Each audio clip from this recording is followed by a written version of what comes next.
Hi, this is me, anonymously. Marla is now home for the next month, maybe month and a half. We are on the phone like we used to be every night, and we have now made a commitment to one another that we are dating each other exclusively. So with that being said, my nighttime activities slowed way down. There's no fun in going out to get wasted drunk if you can't hook up with random women, is the way that I saw it. I was happy enough to come home every night after work and work on those projects with my roommates, or lift weights and train, or work on getting better at this new career that I have just started. I was actually being a pretty good boy at this time. So on the day she shows up, oddly enough, I get fired from my job.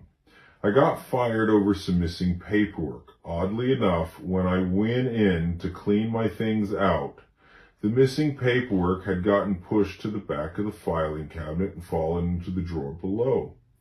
So all it would have taken is for someone to have 5 seconds worth of a care to find it. Once I showed them the paperwork and where it was, they tried to hire me back, but I kind of had enough, and I saw it as a sign that it was time for me to move on to new beginnings, especially now that Marla's on her way. I pick up Marla from the airport and we head to the house. At this time in the relationship, Marla had the sex drive of a middle-aged woman, which means she wanted to have sex all the time, and so did I. There were some days we would bump and grind 4 or 5 times in a day, but we for sure were together every day, at least twice a day. So she and I spend the next 2 weeks or so hanging out at the house, doing projects with my roommates, and going out a couple times a week. At some point, she and I decided we wanted to take a road trip. So we drive out of state to go visit one of my friends, who at the time was one of my oldest and closest friends. This is a guy that I respected as much, if not more, than my own father. I really wanted his opinion on what he thought of our relationship and her, so we went and visited him for a few days, and then after that we drove a couple states away to go visit my dad, because he was dying to meet her as well. We hung out at my dad's house for a few more days and then headed back home to see this concert that I had been waiting to see for a long time. A friend of mine who ran the club, and because he was such an amazing human being, he set aside an entire 5th of Jack Daniels just for me, with the instructions to the bartender that this was my bottle and no one else's. The concert was absolutely fantastic, and it was one of my favorites of all time. I stood in the middle of the crowd and I broke up almost every fight that started because I didn't want to see the concert get ruined. I was so drunk that night, but I kept control, and there were absolutely no fights on the floor that night. The next morning, we had to drive out of state again, but this time so Marla could meet my mother and my sister. I remember at some point in time, Marla asked me about my sister, and all I could tell her was that she was a bitch.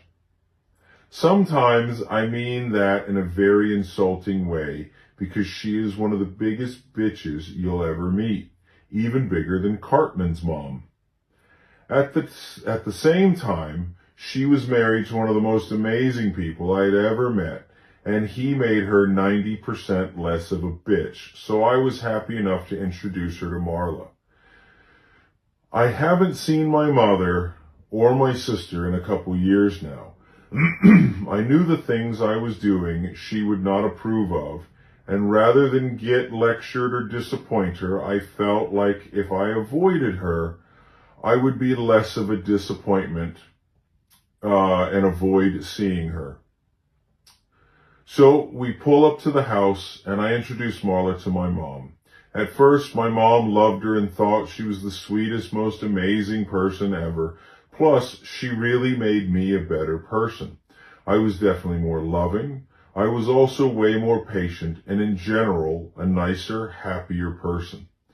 My mom said she knew that Marla and I would get married because for the first time ever, she saw me share food. She had never seen me do this, and all I actually did was offer Marla the last piece of bread or something like that. I guess I had never done that for anyone before, and that's when my mom knew that I truly loved this woman and I cared about her happiness. So Marla and I spent a lot of time on the road deciding what our next steps will be. She informs me that she has to go back to the West Coast for some work, and with me having no job, we just decided we're going to pick up and move.